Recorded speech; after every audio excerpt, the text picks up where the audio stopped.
Okay, good evening. അപ്പോൾ നമ്മളിന്ന് irrigation എഞ്ചിനീയറിംഗിന്റെ മൂന്നാമത്തെ സെക്ഷനാണ് ഇന്നിവിടെ എടുക്കുന്നത്. അപ്പൊ കഴിഞ്ഞ ദിവസം നമ്മൾ കനാലിന്റെ അലൈൻമെന്റ് കാര്യങ്ങളൊക്കെ ഒന്ന് പറഞ്ഞിട്ടുണ്ടല്ലോ അല്ലെ. അപ്പം അത് ഓരോന്നും ക്വസ്റ്റ്യൻ വരുന്ന രീതി വരെ ഞാൻ പറഞ്ഞിട്ടുണ്ട്, ഓർത്തിരിക്കണം കേട്ടോ. അടുത്തത് നമ്മൾ ഇറിഗേഷൻ ടെക്നിക്സ് ആണ്. അപ്പൊ നമ്മൾ ഇറിഗേഷൻ എഞ്ചിനീയറിംഗിൽ പല രീതിയിൽ നമുക്ക് എന്താണ് ഈ ഒരു പ്ലാന്റ്സിലേക്ക് നമുക്ക് വെള്ളം എത്തിക്കാം, അല്ലെങ്കിൽ വെള്ളം നമുക്ക് അപ്ലൈ ചെയ്യാം. ഓക്കെ, ഈ സ്പ്രിംഗ്ലർ ഒക്കെ അതൊരു ടൈപ്പ് അല്ലേ. അപ്പം ആ ഒരു ഇറിഗേഷൻ ടെക്നിക്സ് ആണ് നമ്മൾ അടുത്തതായിട്ട് നോക്കുന്നത്. അപ്പൊ ബേസ് ആയിട്ട് നമുക്ക് രണ്ട് രീതിയിൽ ഇതിനെ ക്ലാസിഫൈ ചെയ്യാം, സർഫസും സബ് സർഫസും. സർഫസ് എന്ന് പറയുമ്പോഴത്തേക്ക് നമ്മൾ പുറത്തൂടെ ഒഴുക്കി കൊടുക്കുക, അല്ലെങ്കിൽ പുറത്തൂടെ തന്നെ അപ്ലൈ ചെയ്യുന്നതാണ് സർഫസ് ഇറിഗേഷൻ. സബ് സർഫസ് എന്ന് പറയുമ്പോഴത്തേക്കും പരമാവധി റൂട്ട് സോൺ ഡെപ്തിലേക്ക് നമ്മൾ എത്തിക്കുന്നതാണ് എന്ത്, സബ് സർഫസ് ഇറിഗേഷൻ. ഓക്കെ, സ്പ്രിംഗ്ലറും ആ രീതിയിൽ തന്നെയാണ് വരുന്നത്. സ്പ്രിംഗ്ലർ സബ് സർഫസിലല്ല, ഡയറക്റ്റ് ആയിട്ട് വേറൊരു രീതിയിൽ തന്നെയാണ്, നമ്മൾ സ്പ്രേ രൂപത്തിലാണ്. അപ്പം അത് സബ് സർഫസ് ആയിട്ട് നിങ്ങൾ ആലോചിക്കണമെന്നില്ല. സർഫസ് യൂസസ് ആയിട്ട് ഫ്ലഡിങ്ങും ഫറോവും കോണ്ടൂറും ഓർത്തിരിക്കുക. സബ് സർഫസ് ആയിട്ട് ഡ്രിപ്പ് ഇറിഗേഷൻ ഒന്ന് ഓർത്തിരിക്കുക. ഞാൻ പറഞ്ഞു സ്പ്രിംഗ്ലർ ആ കാറ്റഗറിയിലേക്ക് ഓർക്കണ്ട, കാരണം നമുക്കറിയാം സബ് സർഫസ് അല്ലാതെ ഒരു സ്പ്രേ രൂപത്തിൽ കൊടുക്കുന്നതാണ് എന്ത്, സ്പ്രിംഗ്ലർ ഇറിഗേഷൻ. ഓക്കെ, അപ്പൊ സർഫസ് ഇറിഗേഷൻ എന്ന് പറയുമ്പോഴത്തേക്കും പറഞ്ഞു ഫ്ലഡിങ്. ഓക്കെ, ഫ്ലഡിങ് തന്നെ നമുക്ക് രണ്ട് രീതിയിൽ എടുക്കാം. വൈൽഡ് ഫ്ലഡിങ് ഉണ്ട്, കൺട്രോൾഡ് ഫ്ലഡിങ് ഉണ്ട്. വൈൽഡ് ഫ്ലഡിങ് എന്ന് പറയുമ്പോൾ എന്താണ്, ഒരു കൺട്രോളും ഇല്ലാത്ത രീതിയിൽ നമ്മൾ ഒഴുക്കി വിടുവാണ് അല്ലെ.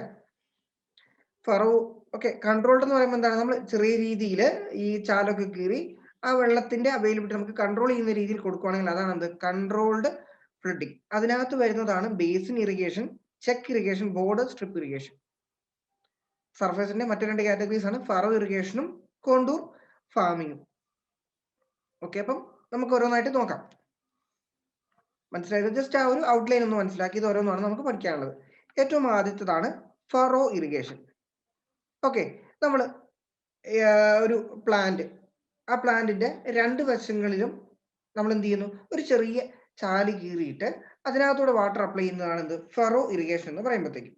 ഈ ഒരു വാട്ടർ പോകുന്ന ആ ഒരു ചാനലിനെയാണ് നമ്മൾ എന്ത് പറയുന്നത്, ഫറോ എന്ന് പറയുന്നത്. ഓക്കെ, ഇതാണ് Pharos. Water applied through the furrows.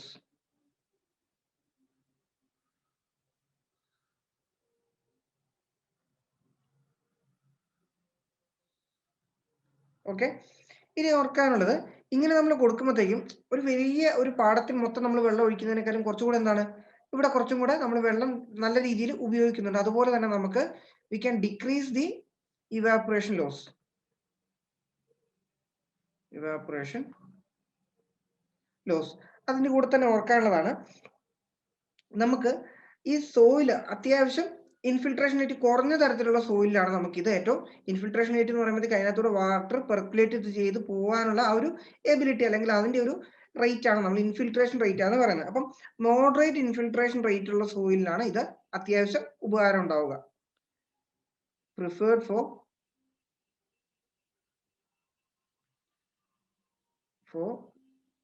Soils with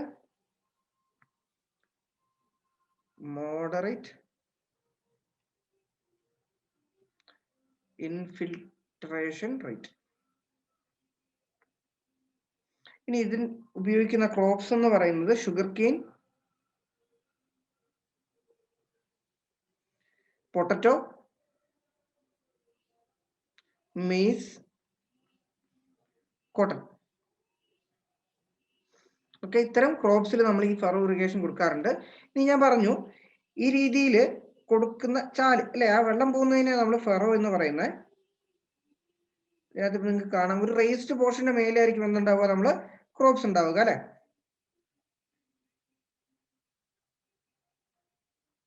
okay, ഈ റേസ്ഡ് പോർഷന്റെ പേര് പറയാൻ പറ്റുമോ? ഓക്കെ, ഈ കാണുന്നത് ഫറോസ്, വെള്ളം പോകുന്ന ചാനല് ഫറോ. ഓക്കെ, ആ റേസ്ഡ് പോർഷന്റെ പേര് നിങ്ങൾ ആരെങ്കിലും പറയാൻ വേണ്ടിയിട്ടാണ് ഞാൻ ഡിലേ ചെയ്തത്, റിഡ്ജ്. ഓക്കെ, ഇത് റിഡ്ജ് ആണ്. ഈ പോർഷൻ ആ എലിവേറ്റ് ചെയ്ത് ആ ഒരു ഗ്രൗണ്ട് പോർഷൻ ഇല്ലേ, അതിനെ നമ്മൾ റിഡ്ജ് എന്ന് പറയുന്നു. ആ റിഡ്ജിന്റെ രണ്ട് വശത്തിൽ ഉണ്ടാവുന്നതാണ് ഫറോ. ഓക്കെ, റെഡി അല്ലേ? റെഡി അല്ലേ? ആണ്. നെക്സ്റ്റ് വൺ, കഴിച്ചിട്ടുള്ളതാണ് നമ്മൾ സർഫസ് ഹൗസിൽ പറഞ്ഞ രണ്ടാമത്തതാണ് കോണ്ടൂർ ഫാമിംഗ്. ഇതേ രീതിയിൽ ഒരുപാട് സ്റ്റീപ്പ് ആയിട്ടുള്ള ഒരു ലാൻഡിൽ നമ്മൾ കൊടുക്കുന്നതാണ് കോണ്ടൂർ ഫാമിംഗ്. കോണ്ടൂർ ഫാമിംഗ് അല്ലെങ്കിൽ നമ്മൾ അതിനെ പറയുന്നതാണ് ടെറൈസ് ഫാമിംഗ്. ഓക്കെ, ഓരോരോ ഏരിയ ആയിട്ട് നമ്മളൊന്ന് ലെവൽ ചെയ്ത് ബണ്ട് നിർമ്മിച്ച് ആ രീതി ചെയ്യുന്നതാണ് terrace farming. TERRACE, terrace farming. ഒരു സ്റ്റീപ്പ് ആയിട്ടുള്ള ഏരിയസിലാണ് നമ്മൾ നടക്കുന്നത് ഫോർ സ്റ്റീപ്പ് ലാൻഡ്സ്. ഓക്കെ, അപ്പം the area is divided into ഓരോരോ ഹൊറിസോണ്ടൽ, അതായത് ഇങ്ങനെ ഒരു സ്റ്റീപ്പ് പോർഷൻ നമ്മൾ എന്താക്കുന്നു, ഈ രീതിയിൽ കട്ട് ചെയ്താക്കുന്നു അല്ലേ. അപ്പം ഇങ്ങനെ ഫോം ചെയ്യുന്ന ഈ ഒരു ഹൊറിസോണ്ടൽ ഗ്രൗണ്ട് അല്ലെങ്കിൽ ഈ ഒരു ഇതിനെയാണ് നമ്മൾ ടെറസ് എന്ന് പറയുന്നത്. അപ്പം ആ രീതിയിൽ ഒരു ലെവലിൽ കുറേ നീട്ടത്തിൽ ഇങ്ങനെ ഉണ്ടാവില്ല, അതുകൊണ്ട് തന്നെയാണ് നമ്മൾ അതിനെ ടെറൈസ് ഫാമിംഗ് എന്ന് പറയുന്നത്. ഓക്കെ, മനസ്സിലായെന്ന് വിചാരിക്കുന്നു. ഇനി നമ്മൾ ഇതിനകത്ത് ഓർക്കാനുള്ളത് preferred for hilly areas with steep land. അപ്പം ആ സ്റ്റീപ്പ് ലാൻഡിലൊക്കെ നമ്മൾ ഈ ഒരു ഇറിഗേഷൻ കുറച്ചും കൂടെ എഫക്റ്റീവ് ആക്കാൻ വേണ്ടി നമ്മൾ ഉപയോഗിക്കുന്ന ഒരു ടെക്നിക്ക് എന്ന് പറയുമ്പോഴത്തേക്ക് ഓർത്തോളം ഏതാണ്, ടെറസ് ഫാമിംഗ് ആണ്. സ്റ്റീപ്പ് ആയിട്ട് ആയിരിക്കും മിക്കവാറും നമുക്ക് ക്വസ്റ്റ്യൻ വരിക. സ്റ്റീപ്പിൽ ഒന്നെങ്കിൽ എല്ലാ തരം ടോപ്പോഗ്രഫിയിലും പറ്റുന്ന ഒരെണ്ണമായിട്ട് നമുക്ക് പഠിക്കാറുണ്ട്, അത് ഡ്രിപ്പ് ഇറിഗേഷൻ ആയിട്ട് നമ്മൾ പഠിക്കും. ഓക്കെ, അപ്പം പിന്നെ നമ്മൾ ഓർക്കാനുള്ളതാണ് ഈ സ്റ്റീപ്പ് ടെറൈനിൽ ഏറ്റവും പ്രിഫർ ചെയ്യുന്ന ഒരു ഇറിഗേഷൻ ടെക്നിക്ക് ഏതാണെന്ന് ചോദിച്ചാൽ ഓർത്തോളാം, ഏതാണ്, ടെറസ് ഫാമിംഗ് അല്ലെങ്കിൽ കോണ്ടൂർ ഫാമിംഗ് ആണ് കേട്ടോ. ഓക്കെ, അപ്പം ഇത് ഇതിന്റെ കൂടെ തന്നെ it's prevent soil erosion.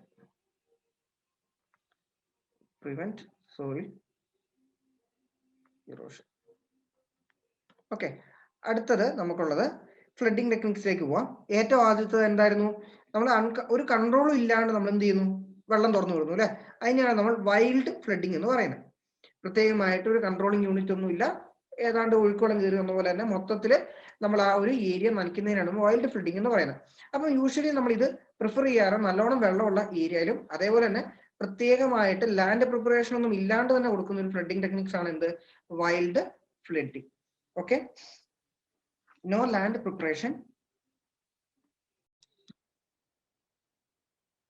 Okay, നമ്മളിപ്പം പറഞ്ഞുകൊണ്ടിരുന്നത് വൈൽഡ് ഫ്ലഡിങ്ങിനെ കുറിച്ചാണ്. അപ്പം അവിടെ നമുക്ക് നോ ലാൻഡ് പ്രിപ്പറേഷൻ. ഓക്കെ, വെള്ളം അത്യാവശ്യം അല്ലെങ്കിൽ നല്ല രീതിയിൽ അവൈലബിൾ ആയിരിക്കണം, ലാൻഡ് പ്രിപ്പറേഷൻ ഒന്നും വേണ്ട. മോർ വേസ്റ്റേജ് ഓഫ് വാട്ടർ, നല്ല രീതിയിൽ വെള്ളമുണ്ട്, അതിന്റെ അവൈലബിലിറ്റി അനുസരിച്ച് വേസ്റ്റേജ് ആയാലും കുഴപ്പമൊന്നുമില്ലെങ്കിൽ no more wastage. Okay, and it is applicable four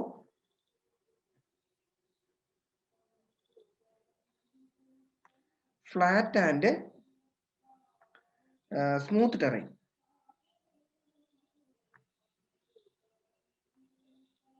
okay, നേരത്തെ നമ്മൾ ഒരു സ്റ്റീപ്പ് ടെറൈനിൽ പറ്റുന്ന ഒരെണ്ണം പറഞ്ഞു. ഇനി ഓർത്തോളാം, ഫ്ലാറ്റ് ആൻഡ് സ്മൂത്ത് ടെറൈനിലാണ് നമ്മൾ ഈ പറയുന്ന ഫ്ലഡിംഗ് മിക്കതും ഉപയോഗിക്കുന്നത്. അതിനകത്ത് തന്നെ വാട്ടർ പ്ലെന്റി അവൈലബിൾ ആണ്, അല്ലെങ്കിൽ ഏറ്റവും കൂടുതൽ വാട്ടർ വേസ്റ്റ് ആവുന്ന ഒരു ടെക്നിക്കാണ് എന്ത്, വൈൽഡ് ഫ്ലഡിംഗ് അല്ലെങ്കിൽ അൺകൺട്രോൾഡ് ഫ്ലഡിംഗ് ടെക്നിക്സ്. ഇനിയുള്ളത് നമ്മൾ കൺട്രോൾഡ് ഫ്ലഡിംഗ് ടെക്നിക്സ് ആണ്. അതിനകത്ത് ആദ്യത്തേതാണ് ഫ്രീ ഫ്ലഡിംഗ്. അപ്പം ഇതിനകത്ത് നമ്മൾ ഫീൽഡ് കനാൽസ് ഉപയോഗിച്ചിട്ടാണ് എന്ത് ചെയ്യുന്നത്.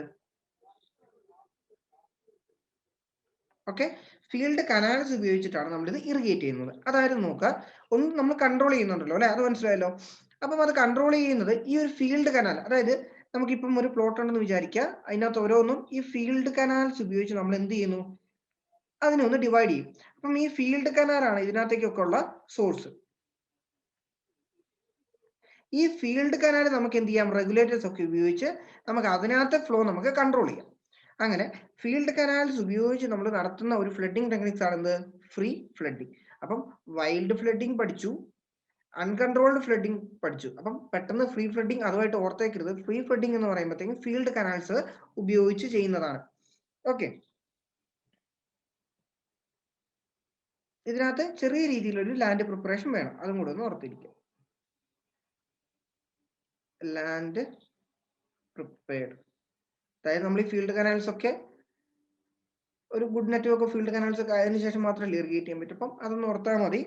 പിന്നെ ഉള്ളത് വേസ്റ്റ് എന്ന് പറയുന്നത് കുറയും.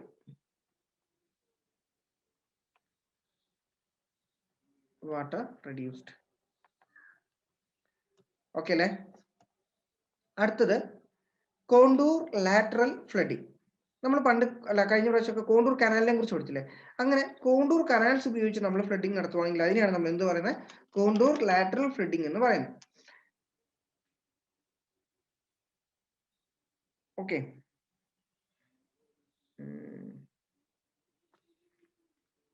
ഓക്കെ, ഇത് നമ്മൾ പ്രിഫർ ചെയ്യാറുള്ളത് സ്റ്റീപ്പ് ടെറൈനിലെ കേസിലാണ്. പിന്നെ നമ്മൾ ഈ കോണ്ടൂർ കനാൽസ് എപ്പോഴും നോക്കുന്നത് is laid perpendicular to the side slope. Okay, നമ്മൾ കോണ്ടൂർ കനാല് പഠിച്ച പോലെ ഒന്ന് ഓർത്താൽ മതി. ഇപ്പം ഒരു കൺട്രോൾഡ് ഫ്ലഡിങ് ആണിത്. നമ്മൾ അൺകൺട്രോൾഡ് ആണ്, ഒരു കൺട്രോൾഡ് ഫ്ലഡിങ് ടെക്നിക്സ് ആണ് എന്ത്? Contour latter. അപ്പം അങ്ങനെ കോണ്ടൂർ കനാൽസ് എസ്റ്റാബ്ലിഷ് ചെയ്ത് അതിനകത്തൂടെ എന്ത് ചെയ്യുന്നു? വെള്ളം കൊണ്ടുപോയി നമ്മൾ നനയ്ക്കുന്നതിനാണ് നമ്മൾ contour flooding, contour lateral flooding എന്ന് പറയുന്നത്. നേരത്തെ കോണ്ടൂർ ഫാമിംഗും ഇതും തമ്മിൽ നല്ല വ്യത്യാസം ഉണ്ടെന്ന് ഓർക്കാൻ. രണ്ട് സ്റ്റീപ്പ് ടെറൈനാണ്, പക്ഷെ രണ്ടും ഒന്ന് എന്ന് പറയുന്നത് എന്താണ്? നമ്മൾ ആ ലാൻഡ് തന്നെ പ്രിപ്പയർ ചെയ്യുകയാണ്. ഇവിടെ നമ്മൾ കനാല് എസ്റ്റാബ്ലിഷ് ചെയ്ത് അതിനകത്തൂടെ നമ്മൾ നടത്തുന്നതാണ് കേട്ടോ. ഓക്കെ, അപ്പം ഓർക്കാനാണെങ്കിൽ ഹില്ലി ഏരിയാസിലെ സർഫസ് ഇറിഗേഷൻ ടെക്നിക്കാണ് എന്ത്? Contour farming. അതേപോലെ തന്നെ കൺട്രോൾഡ് ഫ്ലഡിങ് ടെക്നിക്കാണ് എന്ത്? കോണ്ടൂർ ലാറ്ററൽ ഫ്ലഡിങ് എന്ന് പറയുന്നത്. ഓക്കെ, സർഫസ് ഫാമിംഗ് ആണ് എന്ത്? കോണ്ടൂർ ഫാമിംഗ് അല്ലെങ്കിൽ ടെറൈസ് ഫാമിംഗ്. സർഫസ് ഫ്ലഡിങ് ടെക്നിക്സിൽ വരുന്നതാണ് ഇത് കോണ്ടൂർ ലാറ്ററൽ. ഓർക്കാൻ പറ്റുമോ? ഒരു ഫ്ലഡിങ് ടെക്നിക് അല്ലേ കോണ്ടൂർ ലാറ്ററൽ? മറ്റൊന്നും ഒരു ടൈപ്പ് ഓഫ് ഫാമിംഗ് തന്നെയല്ലേ പറഞ്ഞത്? റെഡി അല്ലേ? കോണ്ടൂർ ഫാമിംഗ് അല്ലെങ്കിൽ ടെറസ് ഫാമിംഗ് ഒരു ഫാമിംഗ് ടെക്നിക്ക്. ഓക്കെ, ഇനി നമ്മൾ കൺട്രോൾഡ് ഫ്ലഡിങ്ങിന്റെ മൂന്നാമത്തതാണ് ബോർഡർ സ്ട്രിപ്പ്. നേരത്തെ നമ്മൾ ഫീൽഡ് കനാൽ എസ്റ്റാബ്ലിഷ് ചെയ്തിട്ട് നമ്മൾ എന്ത് ചെയ്യുന്നു? പ്ലോട്ടിലേക്ക് എത്തിക്കുന്നതായിട്ടുണ്ടല്ലോ അല്ലെ? ഇവിടെ നമ്മൾ ഓരോരോ ചെറിയ പ്ലോട്ട് ആക്കുകയാണ്. അതിനാണ് നമ്മൾ ബോർഡർ സ്ട്രിപ്പ് ഫ്ലഡിങ് എന്ന് പറയുന്നത്. ഒരു സപ്ലൈ കനാലിൽ നിന്ന് നമ്മൾ ഈ ഒരു ഓരോ പ്ലോട്ടിലേക്കും ഓരോ ചെറിയ ഏരിയ അല്ലേ നമ്മൾ ഈ എന്താണ് ഈ പാടം ആക്കുന്ന പോലെ തന്നെ അത് കുറേം കൂടെ ലെങ്ത് ഉള്ളതാണ് ബോർഡർ സ്ട്രിപ്പ് ഇറിഗേഷൻ. ഓക്കെ, പാടം പോലെ ആക്കുന്നത് അടുത്തതാണ്, ഇതുമായിട്ട് പുറത്തേക്കരുത്. അപ്പം ഇതിനകത്ത് ഒരു ചെറിയ പ്ലോട്ട് ആക്കുകയാണ്, ഒരു വീതി നീളം കൂടിയ ഒരു പ്ലോട്ട്. അതിന്റെ ലെങ്ത്തും, അതായത് ഈ ഒരു ഏരിയന്റെ ലെങ്ത്തും വിട്ടും വേണം ജസ്റ്റ് ഒന്ന് ഓർത്തിരിക്കുക. ബോർഡർ സ്ട്രിപ്പിന് ഉപയോഗിക്കുന്ന land is divided into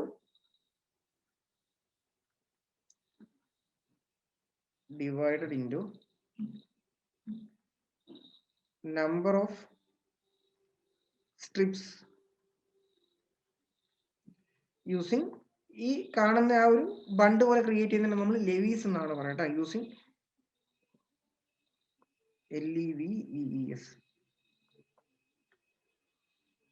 okay,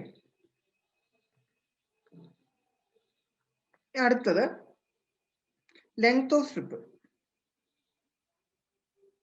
അതുപോലെ തന്നെ വിഡ്ത്ത് ഓഫ് സ്ട്രിപ്പ്. അത് നിങ്ങൾ മറ്റേതുമായിട്ടൊന്ന് ഡിഫറൻഷിയേറ്റ് ചെയ്യാൻ, അല്ലെങ്കിൽ നമുക്ക് ഈ ബോർഡർ സ്ട്രിപ്പും അതുപോലെ തന്നെ ചെക്ക് ബേസിനും തമ്മിലൊന്ന് മാറിപ്പോകും. അതുകൊണ്ടാണ്. അപ്പം രണ്ടും പറഞ്ഞു കഴിയുമ്പോഴത്തേക്ക് നിങ്ങൾക്ക് മനസ്സിലായി എന്തിനാണ് ഈ ലെങ്ത്തും ഇതൊക്കെ പറയുന്നത്. ലെങ്ത് എന്ന് പറയുന്നത് 100 മീറ്റർ മുതൽ 400 മീറ്റർ വരെയും, വിഡ്ത്ത് എന്ന് പറയുന്നത് 10 മീറ്റർ ടു 20 മീറ്റർ. അപ്പം അതിന്റെ ആ ഒരു ലെങ്ത് നിങ്ങൾക്ക് ഒന്ന് ഓർക്കാൻ പറ്റും അല്ലെ? നല്ല ലെങ്ത്തിലാണ് ഒരു ചെറിയ നാരോ പോലെ നമ്മൾ ആക്കി വെക്കുന്ന ആ ഒരു സ്ട്രിപ്പിനെ നമ്മൾ ബോർഡർ സ്ട്രിപ്പ് ഇറിഗേഷൻ എന്ന് പറയുന്നത്. അപ്പം ഇതിനകത്തും ആ ബണ്ട് പോലെ ആക്കുന്നുണ്ട്, അത് ലെവീസ് എന്നാണ് പറയുന്നത്. ഓക്കെ, ചെക്സ് അല്ലെങ്കിൽ ലെവീസ് അല്ലെങ്കിൽ ചെക്സ് എന്നൊക്കെ പറയാം. മനസ്സിലായല്ലോ? ഇതിനകത്ത് ഇത്രയും കാര്യങ്ങളൊന്നും ഓർത്തിരിക്കുക കേട്ടോ. ഇത് നമ്മൾ അപ്ലൈ ചെയ്യുന്നത് മോഡറേറ്റ് ഇൻഫിൽട്രേഷൻ റേറ്റ് ഉള്ള കേസിലാണ്. അടുത്തതാണ് നമ്മൾ പറയുന്നത് ചെക്ക് ബേസിൻ മെത്തഡ്. ഇതാണ് നമ്മുടെ ഈ ഒരു നെല്ലൊക്കെ ഇടുന്നുള്ള പാഡി ഫീൽഡിനൊക്കെ നമ്മൾ ഉപയോഗിക്കുന്ന method, check basin method. Okay, അപ്പം ഇതിനകത്ത് നമ്മൾ ചെയ്യുന്ന land is divided into small plots. Land is divided into small plots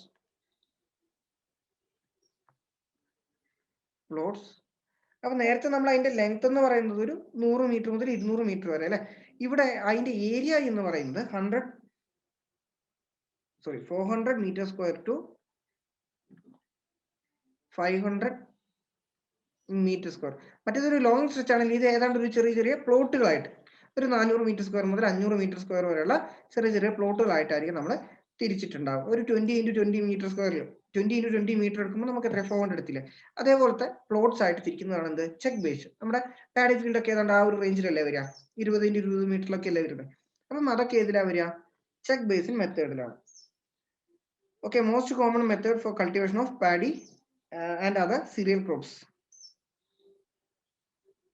paddy and other cereal ക്രോപ്സിന്റെ കൾട്ടിവേഷൻ ഉപയോഗിക്കാം.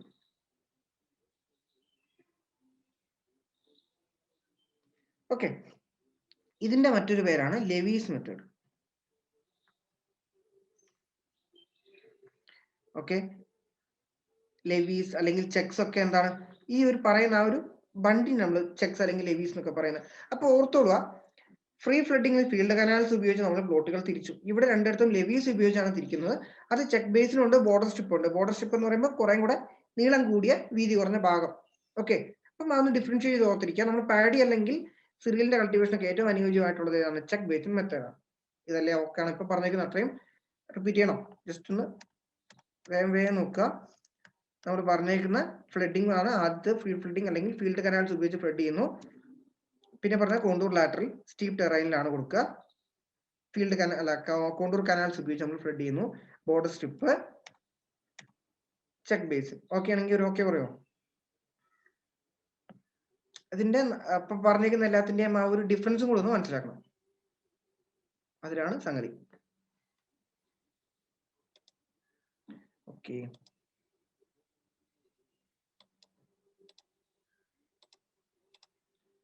Okay, next one basin irrigation. അതായത് ഈ ഓർക്കിഡ് പ്ലാന്റ്സിനൊക്കെ നമ്മൾ എന്ത് ചെയ്യുന്നു, ഒരു ചെറിയ പ്ലോട്ട്, അതായത് നമ്മൾ ആ ഒരു ക്രോപ്പിന് ചുറ്റും ഒരു ചെറിയ പ്ലോട്ട് പോലത്തെ ഒരു ഏരിയ ആക്കിയിട്ട് അതിനെ ഫ്ലഡ് ചെയ്യിക്കുന്നതാണ് എന്ത്? Basin irrigation. ഓക്കെ, അപ്പം ഇത് usually preferred for orchid plants.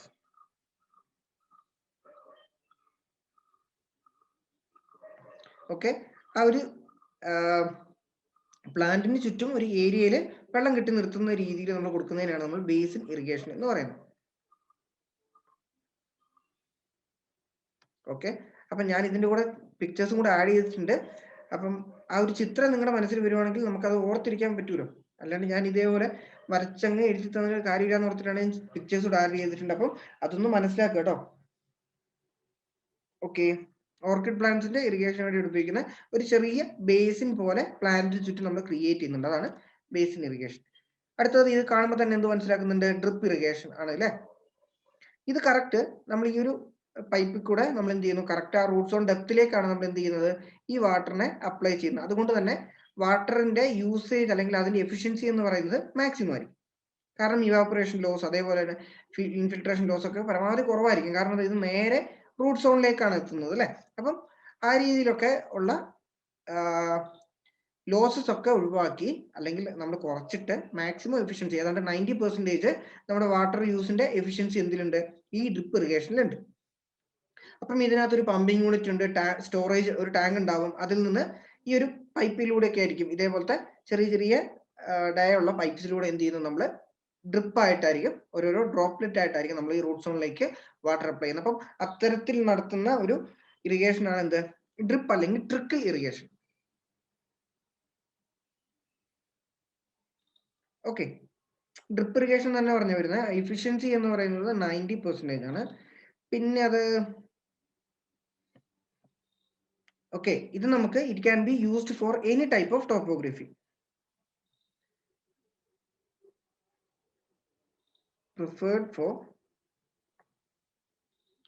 Any type of topography. അതായത് സ്റ്റീപ്പ് ആയിക്കോട്ടെ, പ്ലെയിൻ ആയിക്കോട്ടെ, നാരോ സ്ലോപ്പുള്ള ആയിക്കോട്ടെ, ഏത് തരത്തിലുള്ള ഒരു ലാൻഡിൽ നമുക്ക് എന്ത് ചെയ്യാൻ പറ്റും, ഇത്തരത്തിൽ അല്ലെങ്കിൽ ഡ്രിപ്പ് ഇറിഗേഷൻ നമുക്ക് പ്രിഫർ ചെയ്യാൻ പറ്റും. പിന്നെ ഓർത്തോളുക, ഈ ഒരു ഡ്രിപ്പ് ഇറിഗേഷൻ നമുക്ക് പറ്റാത്തൊരു സിറ്റുവേഷൻ ക്ലോസ്ലി സ്പേസ്ഡ് ക്രോപ്സ്. അതായത് ഈ പാഡി പോലത്തെ സ്ഥലത്തൊന്നും നമുക്ക് പറ്റത്തില്ല. കാരണം എന്താ? രണ്ട് ക്രോപ്സ് തമ്മിൽ അധികം ഡിസ്റ്റൻസ് ഒന്നും ഇല്ലല്ലോ. വളരെ അടുത്തടുത്ത് നടുന്ന പ്ലാന്റ്സിൽ നമ്മൾ ഇത് ഉപയോഗിക്കാറില്ല. ഓക്കെ, അപ്പം ഡ്രിപ്പ് ഇറിഗേഷനെ കുറിച്ച് അറിയാലോ. 90% എഫിഷ്യൻസി ഉണ്ട്, മാക്സിമം എഫിഷ്യൻസി ഉണ്ട്. Directly to the root zone, water applied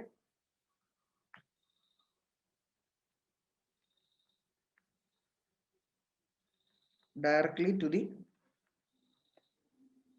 root zone. ഇത്രയും പോയിന്റ്സ് ഡ്രിപ്പ് ഇറിഗേഷൻ കാര്യം ഓർത്തിരിക്കുക. അടുത്തത് sprinkler irrigation. Water in the form of spray എന്ന് പറഞ്ഞ് തന്നെയാണ് ക്വസ്റ്റ്യൻ വരാറ്. നമ്മൾ ഒരു സ്പ്രേ രൂപത്തിൽ നമ്മുടെ പ്ലോട്ടിലേക്ക് വെള്ളം അപ്ലൈ ചെയ്യുന്നതിനാണ് നമ്മൾ സ്പ്രിംഗ്ലർ ഇറിഗേഷൻ എന്ന് പറയുന്നത്. Water applied in the form of sprinkler or spray. പിന്നെ അതിനകത്ത് ഓർക്കേണ്ട uniform application of water is ensured. Uniform application. അതുപോലെ തന്നെ ഇറ്റ് പ്രിവെന്റ് സോയിൽ ഇറോഷൻ. ഈ വൈൽഡ് ഫ്ലഡിംഗ് ഒക്കെ നടത്തി നമ്മൾ ഈ സോയിലിന്റെ വല്ലാണ്ട് ഒരു ഇറിഗേഷൻ വരുന്ന കേസിലൊക്കെ നമുക്ക് എന്ത് ചെയ്താൽ മതി? സ്പ്രിംഗ്ലർ ഇറിഗേഷൻ ഉപയോഗിച്ചാൽ മതി. ഇവിടെ നമുക്ക് നോ ലാൻഡ് പ്രിപ്പറേഷൻ. ഏത് ടോപ്പോഗ്രഫിയിലാണെങ്കിലും നമുക്ക് അപ്ലൈ ചെയ്യാൻ പറ്റും അല്ലെ? No land preparation. ഓക്കെ, അതായത് നമുക്ക് ഈ സ്പ്രിംഗ്ലർ ഏത് തരത്തിലുള്ള ഒരു ലാൻഡിലേക്ക് നമുക്ക് ഉപയോഗിക്കാം. അതായത് അവിടെ പ്രത്യേകിച്ച് ഒരു പ്രിപ്പറേഷൻ ഒന്നും വേണ്ട. ആ ഒരു അവസ്ഥയിൽ തന്നെ നമുക്ക് എന്ത് ചെയ്യാൻ പറ്റും? ഒരു വലിയ ഏരിയ നമുക്ക് കവർ ചെയ്ത് നടത്താൻ പറ്റും, ഇറിഗേഷൻ നടത്താൻ പറ്റും. അപ്പൊ നമ്മളിപ്പം ടൈപ്സ് ഓഫ് ഇറിഗേഷൻ എല്ലാം തന്നെ പറഞ്ഞിട്ടുണ്ട്. ഫ്ലഡിങ്ങും ആദ്യം നമ്മൾ സർഫസും പറഞ്ഞു, സബ് സർഫസും സ്പ്രിംഗ്ലറും. ഓക്കെ, സർഫസിൽ ഫ്ലഡിങ് ഉണ്ട്, അതിനകത്ത് തന്നെ കൺട്രോൾഡും ഉണ്ട് അൺകൺട്രോൾഡും ഉണ്ട്. ഡ്രിപ്പ് ഇറിഗേഷൻ പറഞ്ഞു, സ്പ്രിംഗ്ലർ ഇറിഗേഷൻ പറഞ്ഞു. അപ്പം ഈ ടൈപ്സ് ഒക്കെ ഒന്ന് ഓർത്തിരിക്കുക. ഓക്കെ, പറഞ്ഞേക്കുന്ന ഡിസ്റ്റിങ്ഷൻ ഫാക്ടേഴ്സ് മാത്രം മതി. അല്ലാണ്ട് നമ്മൾ ഒരുപാട് ഡെക്കറേറ്റ് ചെയ്തതിനകത്തൊന്നും പഠിക്കാനൊന്നുമില്ല. ഇത്രയും കാര്യങ്ങളെങ്കിലും ഒന്ന് പഠിക്കുക. ഇതിനകത്ത് അങ്ങനെ എക്സാമ്പിൾസ് ആയിട്ടൊന്നും വരാറില്ല. ഞാൻ പറഞ്ഞു തന്ന ആ ഒരു എക്സാമ്പിൾ മാത്രം ഒന്ന് ഓർത്തിരിക്കും. ഇനി നമ്മൾ ഇറിഗേഷന്റെ ഒരു സെക്കൻഡ് സ്റ്റേജിലേക്ക് നമുക്ക് പോയി. ഇപ്പൊ നമ്മൾ ക്രോപ്സ് അതിന്റെ ഇറിഗേഷൻ കാര്യങ്ങളൊക്കെ ഒന്ന് പറഞ്ഞിട്ടുണ്ട്. ഇനിയിപ്പോ നമുക്ക് പറയാൻ പോകുന്നത് ഒരു ഡാം. നമുക്ക് പലതരത്തിലുള്ള ഡാം ഉണ്ട് അല്ലെ? വാട്ടറിനെ ഒന്ന് സ്റ്റോർ ചെയ്യാനോ അതുപോലെ തന്നെ നമുക്ക് സപ്ലൈ ചെയ്യാനൊക്കെ ഉപയോഗിക്കുന്ന ഒരു കൺസ്ട്രക്ഷൻ അല്ലെങ്കിൽ ഒരു സ്ട്രക്ചറാണ് ഡാം. അപ്പൊ ഡാമിന്റെ ക്ലാസിഫിക്കേഷനും കാര്യങ്ങളൊക്കെ തന്നെയാണ് നമുക്ക് ഇനി പറയാനുള്ളത്. ഓക്കെ, അപ്പം ഡാമിനെ ഈ ഒരു ക്ലാസിഫിക്കേഷനും കാര്യങ്ങളും പറയുന്നതിന് മുമ്പായിട്ട് തന്നെ ഡാമിന്റെ ഒരു ചെറിയ ക്രോസ് സെക്ഷനും അതിനകത്ത് ഓരോ പാർട്സ് നമുക്ക് ജസ്റ്റ് ഒന്ന് കാണാം. ഏറ്റവും മേലെ പോകുന്ന ഈ ഒരു പോർഷൻ, ഈ റോഡ് അങ്ങനെ എന്തെങ്കിലും ഉള്ള ആ ഏറ്റവും ടോപ്പിലെ ആ ഒരു പോർഷനെയാണ് നമ്മൾ ക്രസ്റ്റ് എന്ന് പറയുന്നത്. ഓക്കെ, ക്രസ്റ്റ് ഏറ്റവും ഇവിടെ ചിലപ്പോൾ റോഡ് വേ ഉണ്ടാവാം, അങ്ങനെ ഒരു ഭാഗം. ഓക്കെ, ഇതാണ് അതിന്റെ ടോപ്പ് വിഡ്ത്ത്. റെഡി? ഇനി ഇത് നിറഞ്ഞു പോകാൻ വേണ്ടിയിട്ട് നമ്മൾ ഗേറ്റ് വെച്ചൊക്കെ കൺട്രോൾ ചെയ്തിരിക്കുന്ന ഒരു ഭാഗമുണ്ട്. വെള്ളം ഇങ്ങനെ ഒഴുകി പോകാൻ വേണ്ടി കൊടുത്തിരിക്കുന്ന ആ ഒരു പോർഷൻ, വെള്ളം ഒഴുകി പോകാൻ വേണ്ടി ഗേറ്റ് വെച്ചൊക്കെ കൺട്രോൾഡ് ആയിരിക്കും. അതിനാണ് നമ്മൾ എന്ത് പറയുന്നത്? Spillway. Safety valve of A dam എന്ന് പറഞ്ഞ ഒരു ക്വസ്റ്റ്യൻ വരികയാണ്. It is the spillway. Safety valve of A dam. Spillway എന്ന് പറയുമ്പോൾ എന്താണ്? ഓവർഫ്ലോ ചെയ്യേണ്ട വെള്ളം പോകാനുണ്ടായ ആ ഒരു പാത്വയാണ് നമ്മൾ സ്പിൽവേ എന്ന് പറയുന്നത്. അടുത്തത് നമുക്ക് ഒരു കുറച്ച് താഴെയായിട്ട് ഒരു ചെറിയ ഒരു പാസേജ് ഉണ്ട്. ഈ സ്പിൽവേ പോലെ തന്നെ കുറച്ച് താഴെയായിട്ട് ഒരെണ്ണമുണ്ട്. അതിനെയാണ് നമ്മൾ സ്ലൂയിസ് വേ എന്ന് പറയുന്നത്. സ്ലൂയിസ് വാൽവ് അല്ലെങ്കിൽ sluice way.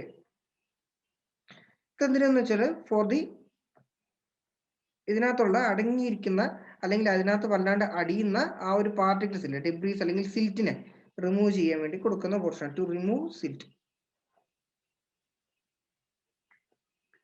Okay, sluice way. Okay, അത് ഏറ്റവും താഴത്തെ പോർഷനൊക്കെ ആയിരിക്കും. കാരണം ഈ അടിയിൽ എന്താണ് അടിയിൽ നിന്ന് മണ്ണൊക്കെ ഒഴിവാക്കാൻ വേണ്ടി കൊടുക്കുന്ന ആ ഒരു പാസേജ്. ഇനി അതിന്റെ ഓക്കെ കുറച്ച് താഴെയായിട്ട് നമുക്ക് ഇൻസ്പെക്ഷൻ ഒക്കെ വേണ്ടിയിട്ട് നമ്മൾ കൊടുക്കുന്ന ഒരു പോർഷനാണ് നമ്മൾ ഗാലറി എന്ന് പറയുന്നത്. Inspection gallery.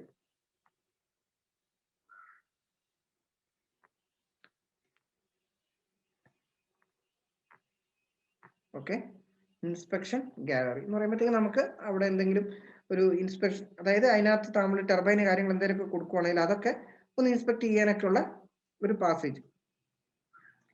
ഓക്കെ, അപ്പം ബേസിക് ആയിട്ട് ഇത്രയും കാര്യങ്ങളൊന്നും ഓർക്കുക. ഇനി നമുക്ക് ഓരോ ലെവലിലും, അതായത് വെള്ളത്തിന്റെ അളവനുസരിച്ച് നമ്മൾ ഓരോ ലെവലായിട്ട് പറയാറുണ്ട്. അത് ഓരോന്നാണ് നോക്കുന്നത്. ഏറ്റവും താഴെയുള്ള ഈ ബോട്ടം പോർഷനാണ് നമ്മൾ ബെഡ് ലെവൽ എന്ന് പറയും. Okay, bed level.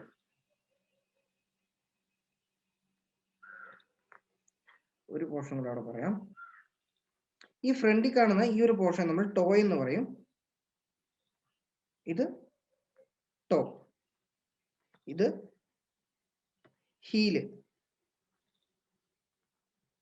ജസ്റ്റ് ആ പോർഷൻസ് ഒക്കെ ഇൻട്രൊഡ്യൂസ് ചെയ്തു എന്നേ ഉള്ളൂ. ടോ എന്താ ഹീൽ എന്താണെന്നൊന്നും പറഞ്ഞു വരത്തില്ല. ഞാനിപ്പം പറഞ്ഞേക്കുന്ന ഈ പോയിന്റ് ഒക്കെ ഏറ്റവും ടോപ്പിലെ പോർഷന്റെ ക്രസ്റ്റ് എന്ന് പറയുന്നു.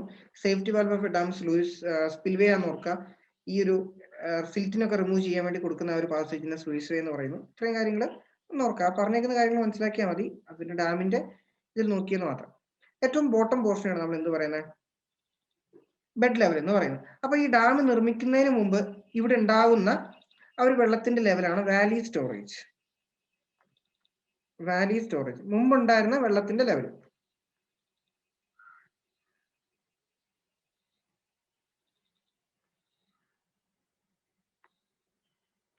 Level before construction of dam എന്ന് പറഞ്ഞ് ഓർക്കാൻ പറ്റുമോ? Level before construction of dam. Okay, ഇനി ഞാൻ ഓരോ ലെവലായിട്ട് പറയുന്നുണ്ട്. എല്ലാം പഠിക്കാൻ ശ്രമിക്കണം. ഓക്കെ, ഇമ്പോർട്ടൻ്റ് ആണ്. അപ്പം ഏറ്റവും താഴെ ഒരു നിശ്ചിത ലെവലുണ്ട്. ആ ലെവലിന്റെ താഴേക്ക് നമുക്ക് വാട്ടറിനെ എക്സ്ട്രാക്ട് ചെയ്യാൻ പറ്റത്തില്ല. നമുക്ക് ഉപയോഗിക്കാൻ പറ്റാത്ത ആ ഒരു ഭാഗം, അതിനെയാണ് നമ്മൾ ഡെഡ് സ്റ്റോറേജ് എന്ന് പറയുന്നത്. ഈ ലെവലിന്റെ താഴേക്കുള്ള വെള്ളം നമുക്ക് ഉപയോഗിക്കാൻ പറ്റത്തില്ല. അതാണ് ഡെഡ് സ്റ്റോറേജ്. ഓക്കെ, അപ്പൊ ഡെഡ് സ്റ്റോറേജ് ഒന്ന് ഓർത്തിരിക്കുക. അതിന്റെ മേലെ നോർമലായിട്ട് ഈ ഒരു ഡാമിൽ വരുന്ന വെള്ളത്തിന്റെ ലെവൽ, അതിനെയാണ് നമ്മൾ നോർമൽ പൂൾ ലെവൽ അല്ലെങ്കിൽ ഫുൾ റിസർവോയർ ലെവൽ എന്ന് പറയുന്നത്. ഓക്കെ, നോർമൽ ആയിട്ടുള്ള ലെവൽ, അതിനെ നമ്മൾ നോർമൽ പൂൾ ലെവൽ അല്ലെങ്കിൽ maximum reservoir level.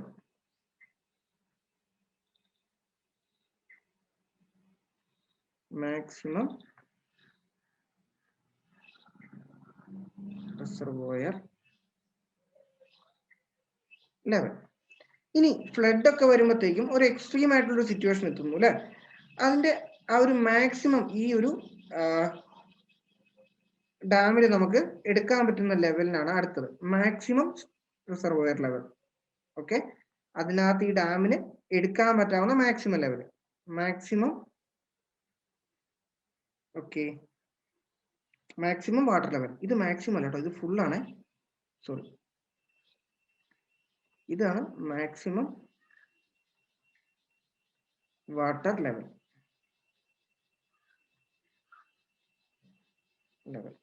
Normal pool level അല്ലെങ്കിൽ ഫുൾ റിസർവോയർ ലെവൽ എന്ന് പറയുന്നത് നോർമൽ ആയിട്ട് അതിനകത്തേക്ക് വരുന്നത്. ഓക്കെ, അണ്ടർ നോർമൽ സിറ്റുവേഷൻ അതിനകത്ത് എത്രമാത്രം വെള്ളം നമ്മൾ നിർത്താറുണ്ട്. അതാണ് നോർമൽ റിസർവോയർ ലെവൽ അല്ലെങ്കിൽ full reservoir level. Maximum water level എന്ന് പറയുന്നത് എക്സ്ട്രീം ആയിട്ടുള്ള ഇതിൽ മാക്സിമം എത്ര ലിമിറ്റ് വരെ നമുക്ക് വെള്ളം വന്നാൽ അതിനകത്ത് നിർത്താൻ പറ്റും. അതിനാണ് നമ്മൾ മാക്സിമം വാട്ടർ ലെവൽ എന്ന് പറയുന്നത്. ഈ ഡെഡ് ലെവലിന് മേലേക്കുള്ള ആ ഒരു പോർഷനാണ് നമ്മൾ ലൈവ് സ്റ്റോറേജ് എന്ന് പറയുന്നത്. ഡെഡ് സ്റ്റോറേജിന് മേലേക്ക് വരുന്ന ഈ പോർഷൻ, ഇതാണ് ലൈവ് സ്റ്റോറേജ്.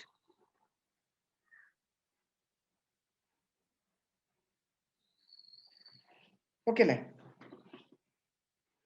ഇനി ജസ്റ്റ് നോക്കുക,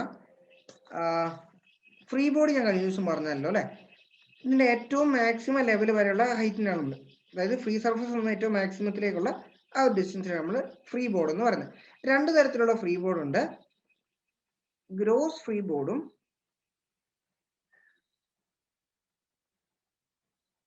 നെറ്റ് ഫ്രീ ബോർഡും.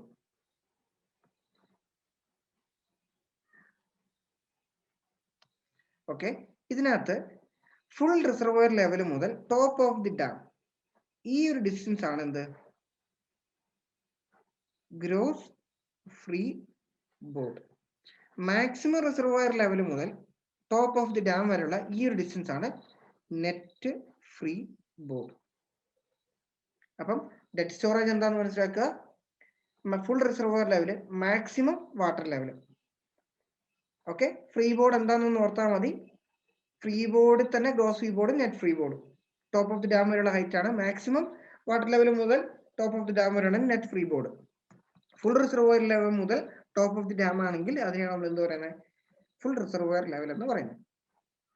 ഓക്കെ, ലൈവ് സ്റ്റോറേജ് എന്ന് പറയുമ്പോഴത്തേക്കും the water which we can be used for irrigation purpose, അല്ലെങ്കിൽ നമുക്ക് അതിൽ നിന്ന് എടുക്കാൻ പറ്റുന്ന ആ ഒരു വെള്ളത്തിന്റെ ക്വാണ്ടിറ്റിനെയാണ് നമ്മൾ ലൈവ് സ്റ്റോറേജ്, ആ ഒരു ലെവലിലാണ് നമ്മൾ ലൈവ് സ്റ്റോറേജ് എന്ന് പറയുന്നത്.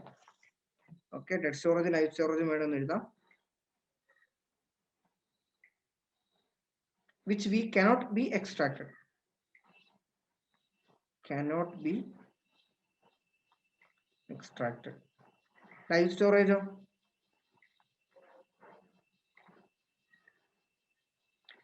the level of water which can be extracted. അല്ലേ, നമുക്ക് അതിനകത്ത് എക്സ്ട്രാക്ട് ചെയ്ത് നമുക്ക് ആവശ്യത്തിനുള്ള ഇതിനു വേണ്ടിയിട്ട് ഉപയോഗിക്കുന്ന ആ ഒരു പോർഷനാണ് നമ്മൾ എന്താ പറയുന്നത്, ലൈവ് സ്റ്റോറേജ് എന്ന് പറയുന്നത്. ഓക്കെ, നോർമൽ പൂൾ ലെവൽ മുതൽ ഈ ഒരു മിനിമം പൂൾ ലെവൽ വരെയുള്ള ആ ഒരു ലെങ്തിനാണ് നമ്മൾ, ആ ഒരു ഭാഗത്തിനാണ് നമ്മൾ ലൈവ് സ്റ്റോറേജ് എന്ന് പറയുന്നത്. ഓക്കെ, ഈ ഡെഡ് സ്റ്റോറേജ് എന്ന് പറയുന്നത് ഈ ഒരു ഡെഡ് സ്റ്റോറേജ് ലെവലിന്റെ താഴേക്കുള്ള പോർഷൻ, ഇത്രയും ഭാഗം.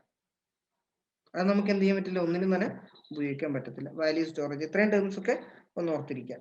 സ്പിൽവേ എന്താണെന്ന് അറിയാലോ അല്ലെ? ഓക്കെ ആണോ? ഇപ്പൊ പറഞ്ഞേക്കുന്ന ഇത്ര റെഡി ആണോ? ഇതിനകത്ത് ഏതെങ്കിലും ഞാൻ റിപ്പീറ്റ് ചെയ്യണോ? ഇതൊന്നും കൂടെ ഓർത്തേക്കണം കേട്ടോ. Full reservoir level, normal pool level. Okay, എന്തെങ്കിലും ചോദിക്കണേ ചോദിക്കാം, അടുത്തിലേക്ക് പോകാനല്ലേ. ഓക്കെ, അടുത്തത് നമുക്ക് ആ ക്ലാസിഫിക്കേഷൻ കാര്യങ്ങൾ നോക്കിയാൽ മതി. റിസർവോയേഴ്സ് അതിന്റെ ടൈപ്സ് അനുസരിച്ച് നമുക്ക് 3 രീതിയിൽ പറയാം. സ്റ്റോറേജ് റിസർവോയേഴ്സ് ഉണ്ട്, ഫ്ലഡ് കൺട്രോൾ ഉണ്ട്. അതായത് സ്റ്റോറേജ് റിസർവോയർ വെള്ളം സ്റ്റോർ ചെയ്ത് ഒരു എന്താണ് അതിന്റെ ഷോർട്ടേജ് ഉള്ള സമയത്ത് കൊടുക്കാൻ വേണ്ടിയിട്ട്. ഫ്ലഡ് കൺട്രോൾ എന്ന് പറയുമ്പോഴത്തേക്ക് എന്താണ്, ഈ ഒരു വല്ലാണ്ട് ഫ്ലഡ് വരുന്ന സമയത്ത് നമ്മൾ എന്ത് ചെയ്യണം, അതിനെ ഒന്ന് കൺട്രോൾ ചെയ്യാൻ വേണ്ടി കൊടുക്കുന്നതാണ് flood control reservoirs. Distribution reservoir ഈ സ്റ്റോറേജ് പോലെ തന്നെ നമ്മൾ വെള്ളം സ്റ്റോർ ചെയ്ത് എങ്ങോട്ടേലൊക്കെ എന്ത് ചെയ്യണം, നമുക്ക് ഡിസ്ട്രിബ്യൂട്ട് ചെയ്യണം. അതാണ് ജസ്റ്റ് ഹെഡ് ഇൻക്രീസ് ചെയ്യാൻ വേണ്ടി കൊടുക്കുന്നതാണ് ഡിസ്ട്രിബ്യൂഷൻ റിസർവോയർ. 1-2 പർപ്പസിന് വേണ്ടി ഒരുമിച്ച് ഉപയോഗിക്കുകയാണെങ്കിൽ അതിനെ നമുക്ക് മൾട്ടിപർപ്പസ് റിസർവോയർ എന്ന് പറയാം. ഓക്കെ, അടുത്തത് നമുക്ക് ഡാംസ്. ബേസ്ഡ് ഓൺ ഫംഗ്ഷൻ നമുക്ക് പല രീതിയിൽ പറയാം.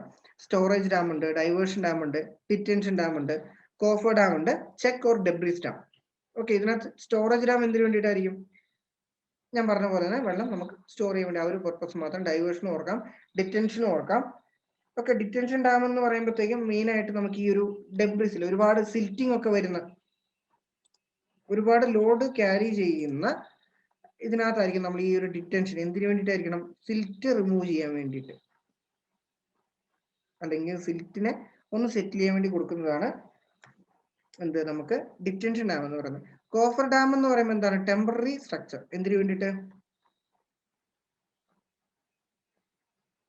Four construction.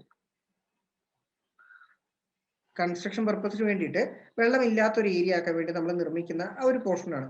ക്ലിയർ ആയിട്ട് അല്ലെങ്കിൽ വാട്ടർ ടൈറ്റ് ആയിട്ട് നമ്മൾ നിർമ്മിക്കുന്ന ഒരു സ്ട്രക്ചർ നമ്മൾ കോഫർ ഡാം എന്ന് പറയുന്നത് കൺസ്ട്രക്ഷൻ പർപ്പസിന് വേണ്ടി കൊടുക്കുന്ന ടെമ്പററി സ്ട്രക്ചറാണ്. ചെക്ക് ഓർ ഡെബ്രിസ് ഡാം എന്ന് പറയുമ്പോഴത്തേക്ക് ഇതേപോലെ തന്നെ നമുക്ക് സിൽറ്റ് ഒക്കെ ഒന്ന് അടിയാൻ വേണ്ടിയിട്ട് കൊടുക്കുന്നതാണ് check or debris dam. Okay, ഒരുപാട് ഫ്ലഡ് വാട്ടർ ഒക്കെ ഉണ്ടാകുമ്പോൾ അതിനകത്തുള്ള പാർട്ടിക്കിൾസിനെ സെറ്റിൽ ചെയ്യാൻ വേണ്ടിയിട്ടുള്ളത്.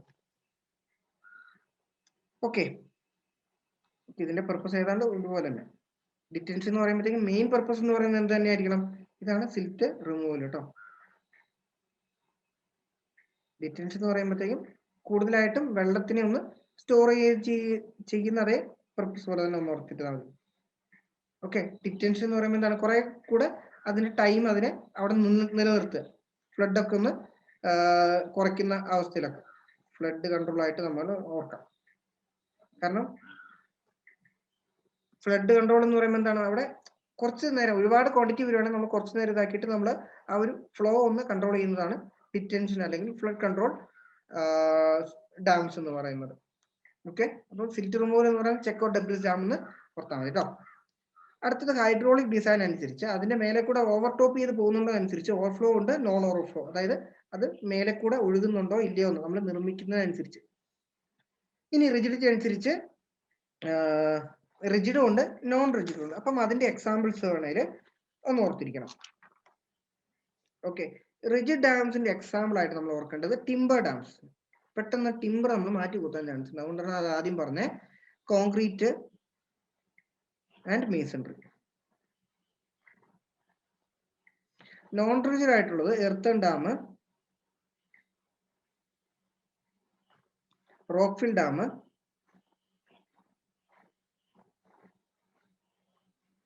ഇതൊക്കെ എന്താണ്? നോൺ റിജിഡ് ആയിട്ടുള്ള ഡാംസിന്റെ എക്സാമ്പിൾസ് ആണ്. ടിംബർ, കോൺക്രീറ്റ്, നമ്മൾ ഉപയോഗിക്കുന്ന മെറ്റീരിയൽ അനുസരിച്ചാണ് timber, concrete, masonry. Earth dam, earth filling, rock fill എന്ന് പറയുമ്പോൾ അതിന്റെ സെൽഫേറ്റ് കാരണം ഗ്രാവിറ്റി ഡാംസ് ഒക്കെ എന്താണ്? റോക്ക് ഫിൽ ഡാംസിന്റെ എക്സാമ്പിൾസ് ആണ്. സ്പീഡായി പോകുന്നുണ്ടോ? ആ എക്സാമ്പിൾസ് ഒന്ന് ഓർത്തിരിക്കുക. ഈ പറയുന്ന കാര്യങ്ങൾ മനസ്സിലാക്കിയാൽ മതി. അല്ലാണ്ട് ഓവർഫ്ലോ, നോൺ ഓവർഫ്ലോ എന്നൊന്നും പറഞ്ഞ ക്വസ്റ്റ്യൻ ഒന്നും വരത്തില്ല. ഡിറ്റൻഷൻ ഡാം ഫ്ലഡ് കൺട്രോൾ ആണ്, ഒരു കറക്ഷൻ ഉണ്ട്, അതൊന്ന് ഓർത്തിരിക്കുക. സിൽറ്റ് റിമൂവലിന് വേണ്ടിയിട്ടുള്ളതാണ് check or debris dam. Okay, ഇനി അടുത്തത് സ്ട്രക്ചറൽ ആക്ഷൻ അനുസരിച്ച് ആർച്ച് ഡാം ഉണ്ട്, ഗ്രാവിറ്റി ഡാം ഉണ്ട്, എർത്തൺ ഡാം ഉണ്ട്, ബട്ടർസ് ഡാം ഉണ്ട്. ആർച്ച് ഡാം എന്ന് പറയുമ്പോഴത്തേക്കും എന്താണ്? ഒന്നായിട്ട് പറയാം. ആർച്ച് ഡാം എന്ന് പറയുമ്പോഴത്തേക്കും ഈ ഒരു ആർച്ച് ആക്ഷൻ ഉപയോഗിച്ചിട്ടാണ് നമ്മൾ ഈ ഒരു വാട്ടറിന്റെ പ്രഷർ എടുക്കുന്നതെങ്കിൽ അതിനെയാണ് നമ്മൾ ആർച്ച് ഡാം എന്ന് പറയുന്നത്. ആർച്ച് ആക്ഷൻ എന്ന് പറയുമ്പോഴത്തേക്കും ഈ രീതിയിൽ ഒരു സ്ട്രക്ചറാണ് നമ്മൾ നിർമ്മിക്കുന്നത്. അപ്പം ഈ രീതിയിൽ ഒരു സ്ട്രക്ചർ നിർമ്മിക്കുന്നതിനേക്കാളും കൂടുതൽ സ്റ്റെബിലിറ്റി ഉണ്ടാവും ഈ രീതിയിൽ കൊടുക്കുമ്പോഴത്തേക്കും. അങ്ങനെ നമ്മൾ ഈ ഒരു കൺസെപ്റ്റൂടെ ഉപയോഗിച്ച് നമ്മൾ ആ ഒരു വാട്ടർ പ്രഷർ എടുക്കുന്നതാണല്ലോ നമ്മൾ ആർച്ച് ഡാം എന്ന് പറയുന്നത്. അടുത്തത് ഗ്രാവിറ്റി ഡാം. നമ്മൾ ഉപയോഗിക്കുന്ന ആ ഒരു മെറ്റീരിയലിന്റെ സൾഫേറ്റ് കാരണം തന്നെ അതിനകത്ത് വെള്ളം നമുക്ക് നിലനിർത്താൻ പറ്റുമെങ്കിൽ അതിനെയാണ് നമ്മൾ ഗ്രാവിറ്റി ഡാം ഉപയോഗിക്കുന്നത്. ഓക്കെ, അടുത്തത് എർത്ത് ഡാം. എർത്ത് ഫില്ലിംഗ് മാത്രം ഉപയോഗിച്ച് നമ്മൾ ഈ ഒരു വാട്ടറിനെ റീറ്റെയിൻ ചെയ്യുവാണെങ്കിൽ അത് ആ എർത്തിന്റെ മാസം അല്ലെങ്കിൽ അതിന്റെ ആ ഒരു ക്വാണ്ടിറ്റി അനുസരിച്ച് തന്നെ നമുക്ക് വെള്ളത്തിനെ റീറ്റെയിൻ ചെയ്യാൻ പറ്റും. അതിനാണ് നമ്മൾ എർത്ത് ഡാം എന്ന് പറയുന്നത്. ഡൗൺ സ്ട്രീം സൈഡിൽ ഒരു അഡീഷണൽ സപ്പോർട്ട് ആയിട്ട് ഒരു വാൾ നിർമ്മിക്കുകയാണെങ്കിൽ, ഒരു ട്രയാങ്കിൾ ഷേപ്ഡ് വാൾ, അതിനാണ് നമ്മൾ ബട്ടർസ് എന്ന് പറയുന്നത്. ഡൗൺ സ്ട്രീം, അതായത് ഒരു ഡാം ഉണ്ടെന്ന് വിചാരിക്കുക, അതിന്റെ അപ്സ്ട്രീമും ഡൗൺ സ്ട്രീമും അറിയാലോ അല്ലെ? ഓക്കെ, ഇതാണ് അതിന്റെ അപ്സ്ട്രീം, ഇത് ഡൗൺ സ്ട്രീം. ഈ ഒരു ഡൗൺ സ്ട്രീം പോർഷനിൽ നമ്മൾ ഇതേപോലത്തെ ട്രയാങ്കിൾ വാൾസ് നിർമ്മിച്ച് നമ്മളൊരു സപ്പോർട്ട് കൊടുക്കുകയാണെങ്കിൽ ഇതിനെയാണ് നമ്മൾ എന്ത് പറയുന്നത്? ബട്ടർസ്. ഓക്കെ, ഇത് ചോദ്യമായിട്ട് വന്നിട്ടുണ്ട് കേട്ടോ. ഈ ഒരു സപ്പോർട്ട്, അതായത് ബട്ടർസ് വാൾ എന്താണെന്ന് വരാറുണ്ട്, അതും കൂടെ ഒന്ന് ഓർത്തിരിക്കുക. നമുക്ക് അതിന്റെ ഈ ഒരു ഡൗൺ പോർഷനിൽ നമ്മൾ എന്ത് ചെയ്യുന്നു? ഒരു അഡീഷണൽ ഒരു സപ്പോർട്ടിംഗ് വാൾസ് നിർമ്മിക്കുന്നതിനാണ് നമ്മൾ ബട്ടർസ് എന്ന് പറയുന്നത്. ഇത് ചിലപ്പോൾ നമുക്ക് റീറ്റെയിനിങ് വാളിലൊക്കെ കൊടുക്കാം. ഓക്കെ, ജസ്റ്റ് ആ ഒരു ക്ലാസിഫിക്കേഷൻ ഒന്ന് പറഞ്ഞോളൂ. ഇവിടെ ഇപ്പൊ നമുക്ക് കാണാം ക്രസ്റ്റ് പോർഷൻ കൂടെ റോഡ് വേ ഒക്കെ നമ്മൾ കണ്ടിട്ടുള്ള കാര്യങ്ങളായിരിക്കാം അല്ലെ? റെഡി. ഇനി നമ്മൾ ഇതിനകത്ത് കൊടുക്കുന്ന ഇറോഷൻ, അതേപോലെ തന്നെ പെർക്കുലേഷൻ, അങ്ങനെ കുറച്ച് ഇതൊക്കെ നമ്മൾ നിർത്താൻ വേണ്ടി കൊടുക്കുന്ന കുറച്ച് സ്ട്രക്ചേഴ്സിന്റെ പേരാണ്. ഏറ്റവും ആദ്യത്തത് റിപ്രാപ്പ്. ഓക്കെ, ഡൗൺ സ്ട്രീം പോർഷനിലെ ഇറോഷൻ കൺട്രോൾ ചെയ്യാനുള്ള സ്ട്രക്ചറാണ് നമ്മൾ റിപ്രാപ്പ് എന്ന് പറയുന്നത്. Okay, erosion control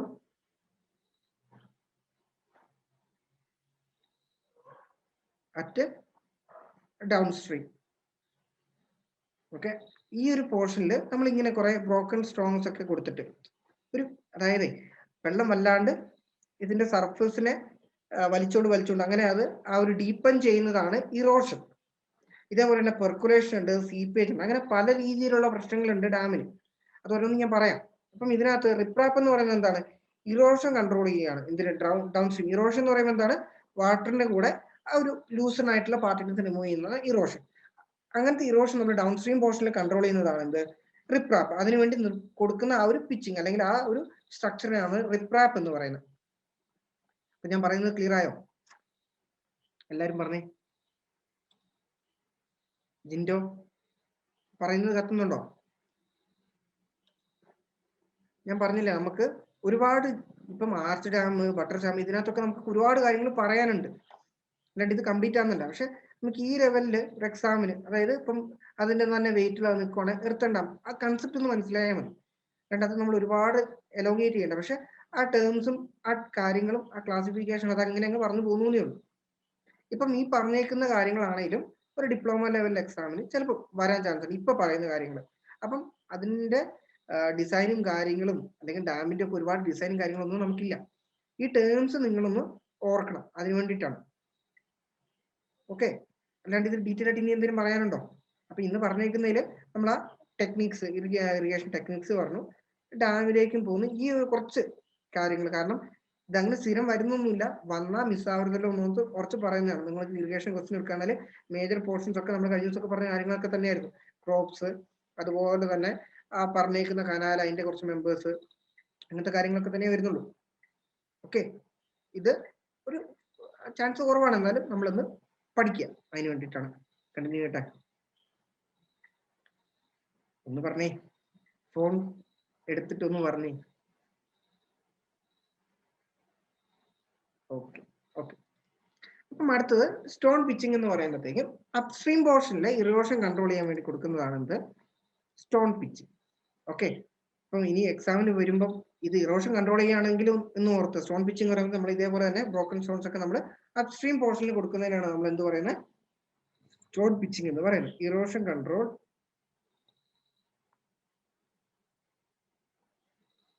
at upstream.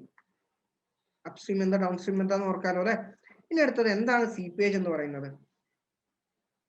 Seepage എന്ന് പറയുമ്പോഴത്തേക്കും ചെറിയ ചെറിയ ഈ പൈപ്പിംഗ് ഒക്കെ കേട്ടിട്ടുണ്ടാവും. അതായത് ചെറിയ രീതിയിൽ ഇതിനകത്തൂടെ വെള്ളം ഒഴുകി പോകുന്നുണ്ട്. ഓക്കെ, അങ്ങനെ ഗ്രാജുവലി ഇതിന്റെ ക്വാണ്ടിറ്റി കൂടി ആ ഒരു ഹോൾ വലുതാവുന്നതിനാണ് നമ്മൾ പൈപ്പിംഗ് ആക്ഷൻ എന്ന് പറയുന്നത്. Okay, piping action.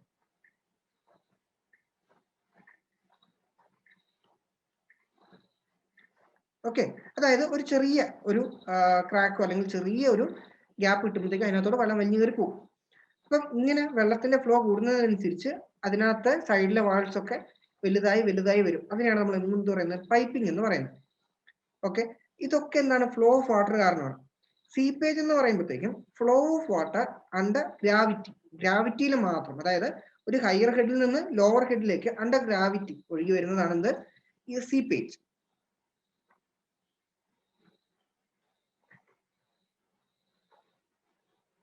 Under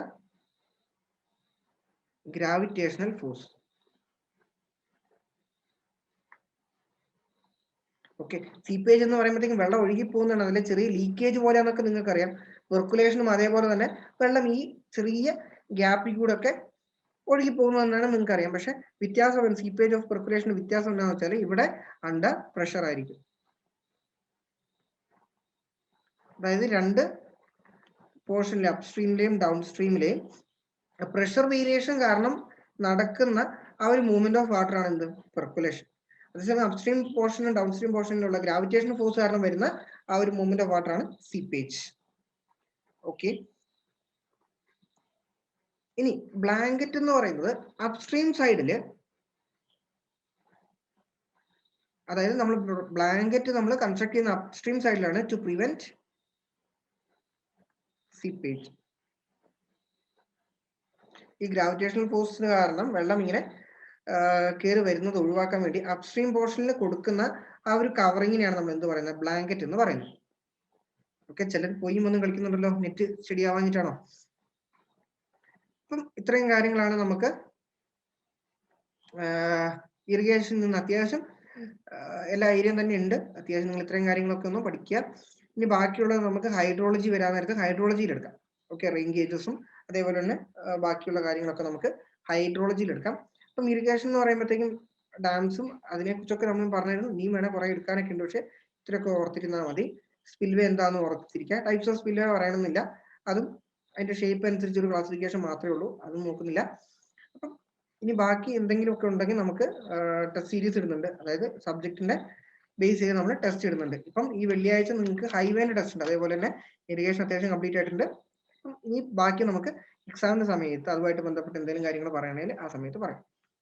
okay, എക്സാമിനാണെങ്കിൽ ലൈവായിട്ട് തന്നെ ആയിരിക്കും. അപ്പം ഫസ്റ്റ് നമുക്ക് ട്രാൻസ്പോർട്ടേഷനെ പരീക്ഷിച്ച് തുടങ്ങാം, അത് വെള്ളിയാഴ്ച ആയിരിക്കും. ഓക്കെ, അപ്പോൾ ഇന്നത്തെ സെക്ഷൻ വൈൻഡപ്പ് ചെയ്യട്ടെ.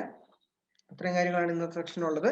അപ്പം ഈ പറഞ്ഞ കാര്യങ്ങളൊക്കെ ഒന്ന് നോട്ട് ചെയ്യുക, അതൊന്ന് പ്രിപ്പയർ ചെയ്തിരിക്കുക കേട്ടോ. നമ്മൾ ക്ലാസ്സുകൾ കാണുക, റിവൈസ് ചെയ്യുക, പിന്നെ എന്ത് ചെയ്യുക, പറഞ്ഞ കാര്യങ്ങൾ വൃത്തിക്ക് പഠിക്കുക. ഓക്കെ, എന്നിട്ട് നമുക്ക് അതിന്റെ ഹയർ ലെവലിലേക്ക് പഠിക്കാം. ഓക്കെ, അപ്പം നമുക്ക് അടുത്ത ദിവസം അടുത്ത ക്ലാസ്സായിട്ട് കാണാം. ഇതുവരെ ബൈ. ഓക്കെ.